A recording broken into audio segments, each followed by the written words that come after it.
Hey, what's up? It's Jim, and today I'm going to talk about the film Wild Boys of the Road from 1933, and this continues my quest to review as much of William Wellman's filmography as I possibly can within the year of 2013. Wild Boys of the Road, I think, is one of the seminal pre-code films, and especially because it takes the Depression on head on, and a lot of William Wellman films during this period do have elements and sections of them about the Depression, but this film is entirely about the Depression. It's his only film during the pre-code period to really just talk about the Depression and its effect on kids, specifically two California teenagers, Eddie and Tommy, who, after both their parents have lost their jobs and things are getting rough, decide to go and look for jobs in other states and start train hopping around the United States, where they run into Sally, who becomes their companion, and they try to train hop looking for jobs and looking for food and looking for anything in Depression era America. William Wellman had done a lot of women in peril or women's pictures throughout the pre-code era,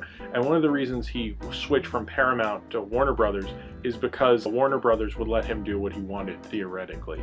Now, he really hadn't gotten to do kind of a film he wanted since Public Enemy. Now notice I've reviewed tons and tons of movies since Public Enemy. It's because those are all assignments, and if you're a director in that time and during that era, you basically did assignments, and every now and then you got to do a film that was for you. Now, Heroes for Sale I think was pretty much for him as well, but Wild Boys of the Road was very much for him, and it's done in his grittier documentary style, which complements what Warner's was already doing at their studio. It's already their kind of style, but this I think works within that kind of wheelhouse they already have going. It's also kind of a rip from the headlines film, because in the headlines they're already talking about these wild boys of the road who are hopping on trains and trying to find work because their parents couldn't feed them. I like that Wellman went back to kind of the grittier documentary style that we saw in films like Wings or Other Men's Women or Public Enemy, that he kind of lost a little. I mean, he showed it in certain films during his kind of women in peril era, but he basically left it behind because you can't really do that on a studio set. But Wellman actually got it to work in this film, because a lot of the sections in this that you think are these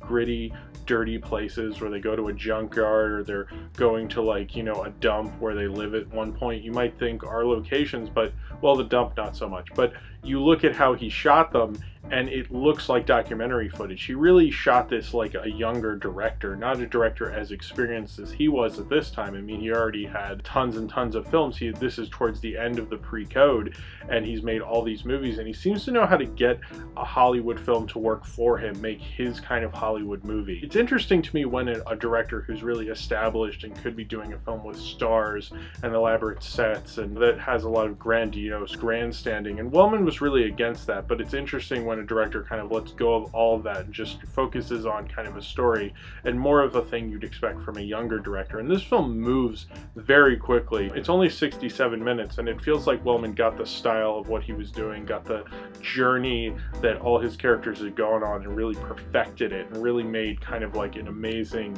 version of his own style. It was only 2 years from Public Enemy. I almost look at this as like the follow-up to Public Enemy. To me, this shares a lot of similarities to Public Enemy. Frankie Darro, who's the star, Eddie, he was in the beginning of Public Enemy as one of the kids. This film really feels like Wellman's kind of milieu. He has the two guys who are friends who leave together. They're buddies. Just like in Wings or in Public Enemy, it's two guys together and their relationship really matters to them. These friends who are basically brothers. Probably one of the edgier pre-code movies, because it has rape in it, it has some sex in it, it has disrespect of authority, it has a lot of grittiness in it. I think it's the most pre-code of all his pre-codes. It really pushes the boundaries. Wellman really wanted to show what was going on, and his kind of character, the Wellman character, even in the women's pictures and in all his films, are characters who really get a lot of confidence from their work. A Wellman protagonist is a working man or a working woman. They're working class, and he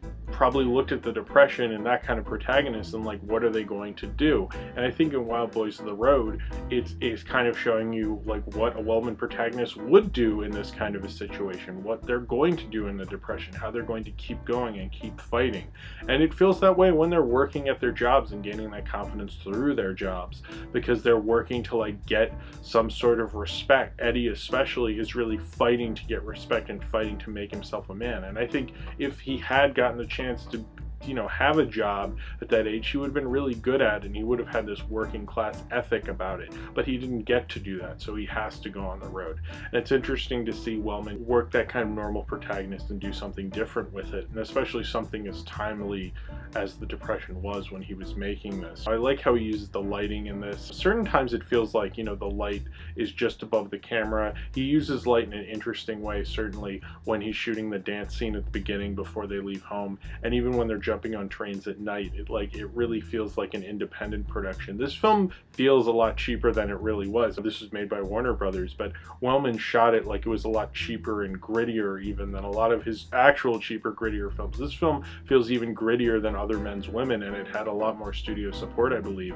than Other Men's Women. Wellman does have kind of a sense of irony going throughout this film, and I think because he was so restless, he apparently was really sick of doing women in peril pictures or women's pictures. He had a rebellious nature about him, and this film really certainly helped to get it out. This film was done in a very rebellious way. It almost doesn't feel as formal as the other films of this period. It feels a lot more grittier and rougher. Like Eddie, if he has the idea about it, he's like, come on guys, yeah, we'll start a fight, who cares? He has that kind of mean pitballness in him, and I feel that in Wellman, and especially in this film. He has this irony running throughout it about Bubsley Berkeley films. They're playing We're in the Money throughout it. Very ironically, one time Eddie whistles it right as he's closing the garage after he sold his car so his family can have some more money. Later, when they're panhandling and Tommy's playing the harmonica and Sally is tap dancing to it, they're actually playing the song 42nd Street. And to add even more irony to it, her tap dance is actually a dance number from the Bubsley Berkeley film 42nd Street, because Dorothy Coonan was actually a Bubsley Berkeley dancer. That's how William Wellman met her. And it's kind of interesting, he has a lot of Bubsley Berkeley songs going throughout it. When Eddie runs into the movie theater, that's also a clip of Footlight Parade. Jimmy Cagney's on the screen, which is also kind of interesting because of Public Enemy, and Frankie Darro kind of played younger Jimmy Cagney, but also because the Bubsley Berkeley thing. And I think because that film actually hadn't come out yet. So if you saw Wild Boys of the Road, you're actually getting kind of a weird preview of a Footlight Parade, which is kind of interesting. That the kind of movie they're seeing, of course, that's the thing they're into, is Bubsley Berkeley. Audiences like glamour. They didn't really want to see a movie like this. When I saw Midnight Mary, I later found out the audiences didn't like the part where it was grittier and she was looking for a job. They wanted the escapism. Wellman's definitely pointing that out. It's kind of a reoccurring theme throughout the movie. It keeps coming up. He keeps having Bubsley Berkeley songs playing throughout it. I think that's an interesting little undercurrent going throughout this movie, because Bubsley Berkeley was so popular at the time, but it's like Wellman wants to point out kind of the irony in all of that. And actually, another one of the girls he has in this film, the girl who actually gets raped in the train car, she actually is a Bubsley Berkeley dancer as well. It's like he seemed to really want to point out how odd this melding of this excessive musical going on at the time when people were train hopping and unemployment was at 30%. Now, he used a lot of smaller character actors. Frankie Darro, who he worked with again after this and he worked with on Public Enemy, does a great Eddie Smith. His Eddie Smith kind of reminds me of Jimmy Cagney in Public Enemy, and how Jimmy Cagney's character never felt like he could sit still. He always felt restless.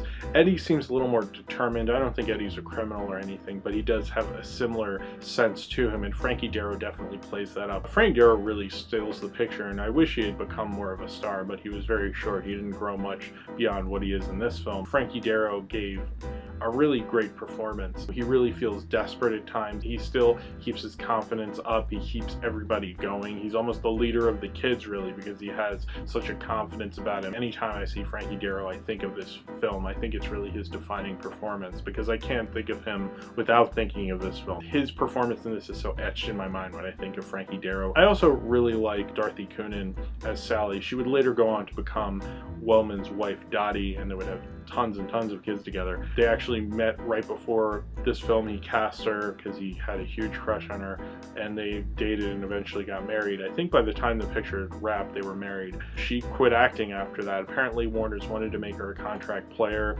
and even put in the fan magazines they insured her freckles for thousands of dollars. I don't know how much they insured them for, supposedly, but she never signed a contract, became a contract player. She just was William Wellman's wife and was a housewife for the rest of her life. But they were married up until his death in 1975. I actually really like her in this. She shares a lot of similarities to Louise Brooks in Beggars of Life because she's a girl who's dressed up as a boy kind of in disguise so she can go on the road and no one will do anything to her, and we later learn how bad that can really be. Certainly, like, she doesn't get used as much because she's not part of the male relationship between Eddie and Tommy, which of course it's a Wellman picture, it's the most important. But I like that she's really a gritty, dirty woman. She has dirt on her face. She's really working hard to find a job. She's really a typical Wellman protagonist, and that she's basically one of the guys. She's not too different from them. She's just one of the group. This film does have a lot of similarities to Beggars of Life, and Beggars of Life is interesting because it was made a year before the Depression, and yet everyone hated it and thought it was too gritty and unrealistic almost.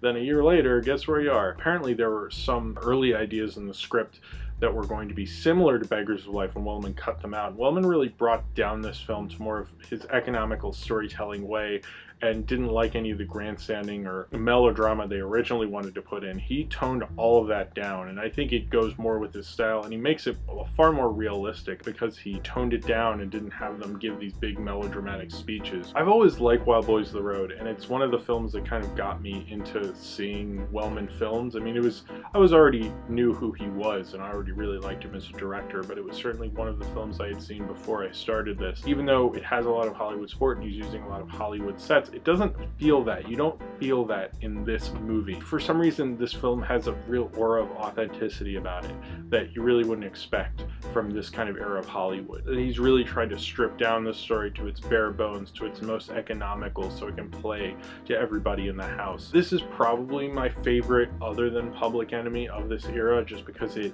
latches on and talks about such an important part of this time period. It moves so well. I think it shows Wellman really understood how to make a quick, kind of simpler structured pre-code movie, and this really shows that. This is the best example of what he could do during this period that isn't Public Enemy because of that, because it moves so quickly, it covers so much ground. It's interesting that it tries to be hopeful, and that was something in Heroes for Sale also, that they didn't want a film to not be hopeful about the Depression. This film had a much sadder ending and they made them change it. They actually shot the ending after production, kind of like a weird ending, but I used to think, oh, the studios, wouldn't let them do it.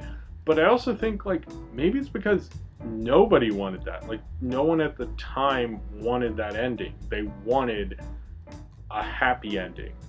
The audiences didn't like the non-glamour, and this film pushed that to a very harsh degree for a lot of them.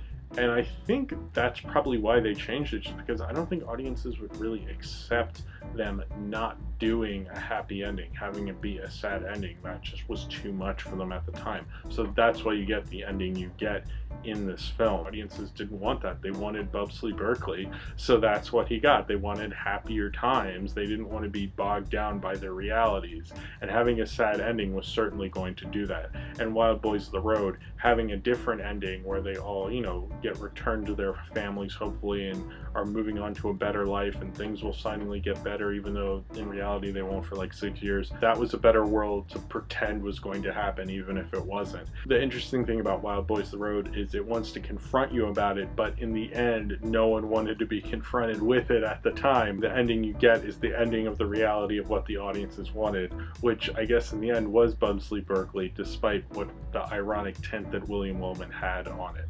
So if you have seen Wild Boys of the Road and you would like to talk about it, then comment below in the comments and subscribe if you would like to. So my next film in my William Wellman series will be Looking for Trouble, and that will actually be the last pre-code Wellman I will be doing. I might go back and do one if I get a copy of a certain film or can find a certain film, but that will be the last one I believe for now, and then I'll be moving on to other periods of William Wellman in the later 30s, but that will be the last one. So next week we'll be Looking for Trouble. That'll probably be from between Monday and Thursday at some point, and I hope to see you then.